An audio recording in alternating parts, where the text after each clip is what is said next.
Это ферма. Здесь живут коровы и телята. Находится ферма в деревне Ивановке, СПК Палевицкий, Сыктывдинский район, Республика Коми. Рядом с фермой вот такой загон.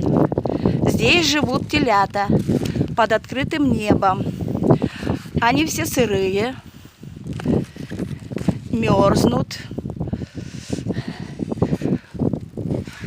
кушают какое-то гнилое сено.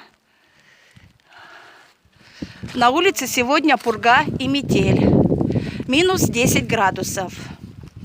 Ночью будет до минус 15. А скоро будет 30 градусов мороза. Это северный регион. Животные массово погибают.